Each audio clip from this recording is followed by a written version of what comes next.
Oh, come on! I've had a very long relationship with JRPGs. I remember when Dragon Warrior was brand new to NES owners in the West, and my buddy in the 4th grade showing me the bestiary that was included with the first Final Fantasy because he was as nuts about gaming as I was. That continued as I got older and ignored girlfriends whenever a new Final Fantasy came out, or when I decided against being social with coworkers to stay home and spend the evening with Phantasy Star Online. To someone who isn't into gaming, that sounds like a giant waste of time. But to me, and I'm guessing many of you that visit this channel, experiencing the stories, characters, and the excitement of these games is more memorable than going drinking or watching a movie with someone I haven't spoken to in 20 plus years anyway. And there's nothing wrong with that, despite what anybody tells you.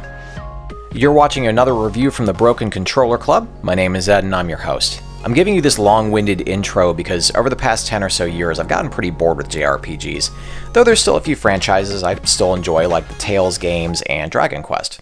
I guess it's because as you get older, priorities, family, and career obligations change, and I feel like I've seen everything at its peak, and most of these games now seem like second or third-rate imitators.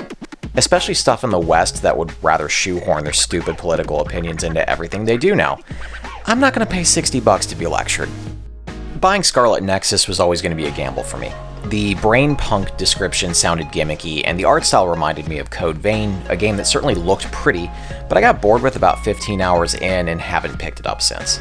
I also didn't play Scarlet Nexus's demo because I like living dangerously. I'm glad I bought it though because this is such a good game that if you have even a passing interest in JRPGs, it's worth buying, even at its launch price.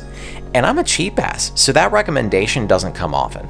This is a game that has the influence of all those classic JRPGs I used to play, but it takes all the best parts and implements them remarkably well. Now I'm going to cover the meat and potatoes of this game, but the story will be kept kind of brief because it's actually so strong that I don't want to spoil it. It's a story that tackles a lot of material that's pretty poignant with current events, like a government's near Orwellian control of its population, a civilization's reliance on having screens at all places at all times, to how those in the military deal with loss, and my personal favorite is how a tabloid-like news media just makes everything worse. There's more where that came from also.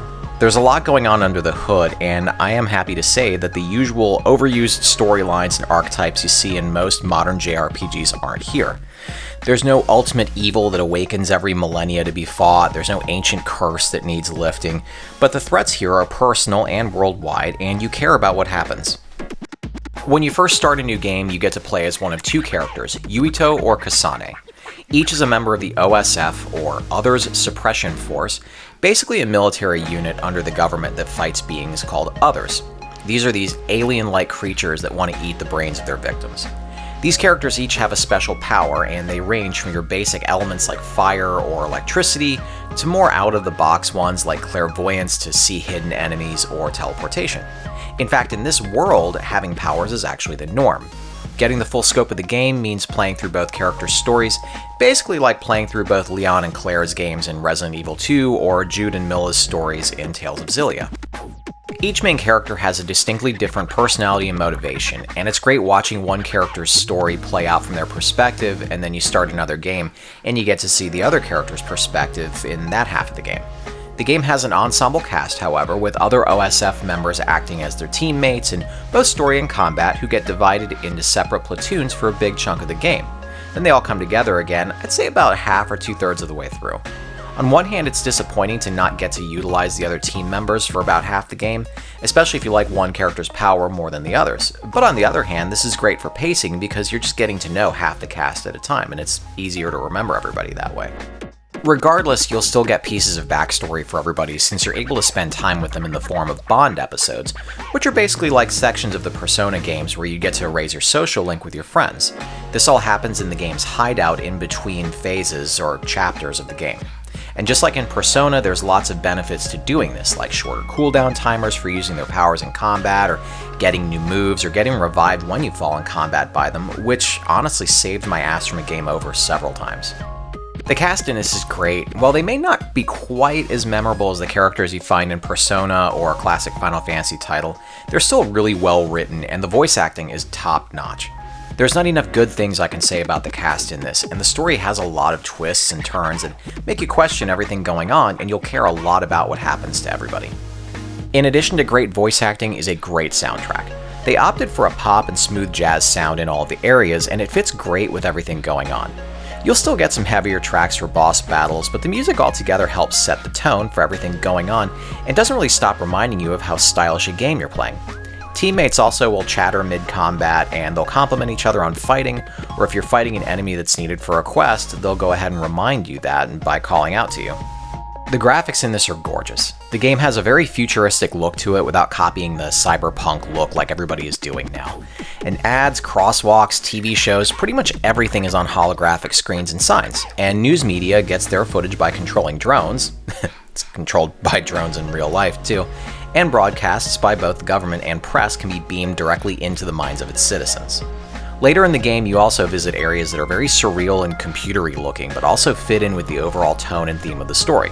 The game has a very clean look to it, with its characters taking on a more anime-inspired style that's reminiscent of other Namco Bandai titles like Code Vein, including the style of clothing that they wear. In particular, I love that on each character's outfit you can see the red cables indicating their brain's connection to the world. Each area is very different from the last, and while the flow of each area is mostly linear, there's still some areas that you can go ahead and explore and go through side paths and look for items and things like that. Enemies are similarly detailed as I mentioned in my impressions video, and they reminded me a lot of the Shadows in Persona and the Angels in Bayonetta. These are enemies that rarely have faces and will be some bizarre mishmash of, well, anything. Plants in corsets walking around on female legs in high heels, monsters with water spigots attached to their faces, just weird stuff like that, but it's all pretty cool looking. Combat in this starts great and gets even more fun as you progress. It's all stylish action, and while you only control whoever you chose at the start of the game, and they both have psychokinesis, you get to borrow your teammates' powers during combat for an extra boost. Though for the record, you can still change your teammates' tactics to suit your playstyle. Many times you'll need their powers specifically to kill certain enemies, and exploiting their weaknesses to cripple them and then gang up with your teammates is really satisfying. You attack with your basic weapon most of the time, but while you're doing your thing, you can hold either trigger button down to activate and launch objects in the area. Doing all of this at once sounds kind of complicated, but the game eases you through everything, and it feels pretty natural after a while. If you're facing a tough enemy, your teammates will let you know which of their powers you should use as well. And by the end of the game, you're able to activate multiple powers at once. So for example, you could slow down time to a crawl, then split yourself into 3 or 4 copies to triple or quadruple your attacks, then give your weapon electricity, and then turn invisible to give yourself more critical hits. And you'll have an absolute blast just murdering whatever it is that you're fighting. Also, your eyes might explode from all the lighting effects. Enemies all behave pretty differently, and there's a lot of variety to them. There's enemies with armor that needs to be broken before they can be damaged, or enemies whose projectiles you can throw back at them to cause status ailments. My favorite part of combat is probably when you whittle a yellow bar down. It's called a crush gauge, and once it's empty, the enemy's brain, which is always a giant light bulb for some reason, is exposed and they can be instantly killed, or if it's a boss, it'll heavily damage them. These attacks can be really elaborate and are really satisfying to watch, and the gorgeous particle and lighting effects in this give you that extra eye candy to look at while it's all happening. You've also got a couple special modes such as Brain Drive and Brain Field.